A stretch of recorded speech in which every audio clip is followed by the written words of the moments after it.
Yo guys, what's going on? It's Rush Hour here. Welcome back to analyzing the average gameplay week 2 featuring I Am Garm. And getting into the gameplay, he's using the striker, and right here he sees a guy maybe 40 feet away past the forklift. If only he had concussion grenades or flash grenades, he could have thrown those over the forklift and gotten the guy stunned, ran around, and maybe gotten him off with the striker. But since he's using attack insert, he's not really using his equipment spaces efficiently, I guess you could say.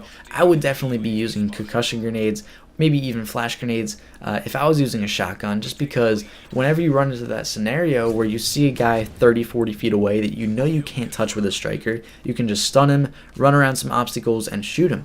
But you're using the attack insert, and I don't really think that's a great idea for this map, considering it's so small. There's not anywhere that you need to like run really far to. It's not like Demolition where you need to put your attack insert near the bomb.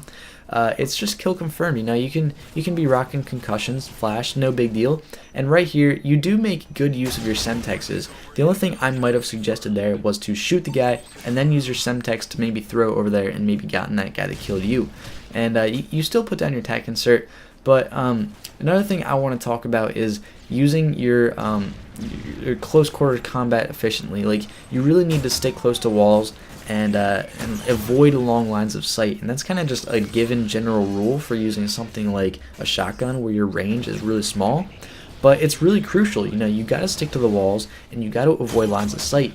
And the tunnel is a perfect example of a place for a shotgun. If you have a shotgun in the tunnel, no one has a chance against you, and you kind of stick around to the edges of the map more than I would. Personally, it's more of a good idea if you just go into the middle of the map and start tearing kids up. Right here, if you look at the radar in your top left, you can see there's a red dot. You know he's not on the second floor, so that means he must have been on the first floor. You saw a glimpse out of him out of the corner of your screen, but you kind of avoided him and just walked right by, and he came, followed you, and killed you in your back.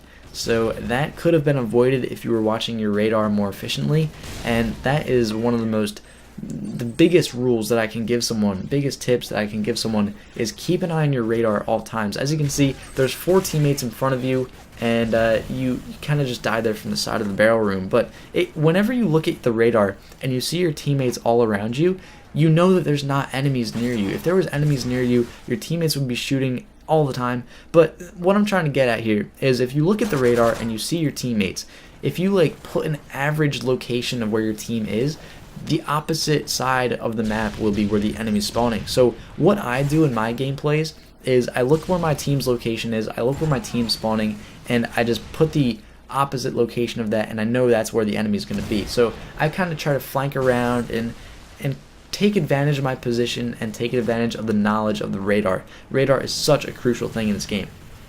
So right there with the Predator missile, it's kind of 5 seconds ago, but you die with the Predator missile in the middle. You didn't have Blind Eye, you didn't have Assassin, and you should have known that the Predator missile was going to see you out of everyone, especially being in the middle of the map. What you could have done was running into the tunnel, avoiding the Predator missile, and maybe getting a kill in the tunnel. But I like your use of semtex grenades. I don't know. You seem like you really like using your grenades a lot, and I think it's pretty efficient. I don't know. I tend not to use my semtex or even frags a lot, just because I kind of forget about them, and I like using my gun more. But another thing I want to suggest to you is, have you ever tried using a submachine gun in one of these maps? I think a submachine gun would be way more effective in this map, just because instead of going into the tunnel like that and just shooting a couple bursts of your shotgun, you can just go into the tunnel like that and just unload a clip of your submachine gun just down the tunnel and hopefully get a kill. I don't know. I just don't like shotguns personally. I would highly recommend using a submachine gun over any shotgun. And that was a very well placed grenade. I like how you saw the guy hitting that tag and you just threw a grenade over there and just got the kill. But I don't know, kill confirmed. I don't know where I'm going with that sentence. So if you guys enjoyed this analysis, I don't know, I'm still going with this, but you whip out your submachine, or your machine pistol, I should say. I want to talk about that machine pistol. If you're definitely using a striker, the only class that I would be using for my secondary would definitely be dual wielded FMG9s. Those things are the shit. They are awesome. Dual wield FMG9s is like is like God on a stick, like basically. I don't know, but if you if you enjoyed this video, guys, please don't forget to give it a thumbs up. And if you guys want me to analyze some of your gameplay, some of your average gameplay, and even some of your great gameplay, send me a message on YouTube saying gameplay, title it gameplay, and just let me know your gamer tag, and I will go back and record your gameplay. So stay tuned for the recent videos.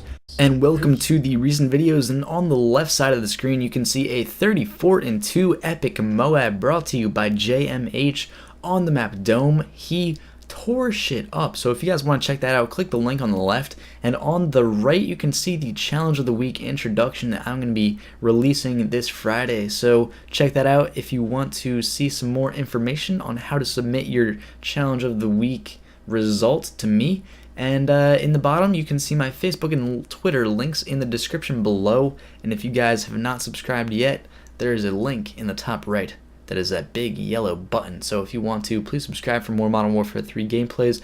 And I hope you guys enjoyed this gameplay analysis of I Am Garm. And if you guys have any more gameplay to submit to me for your Analyzing the Great series or Analyzing the Average series, don't forget to submit me a message on YouTube saying that you guys have some gameplay for me to check out. And I will get back to you, trust me. And I will see you guys later. Peace.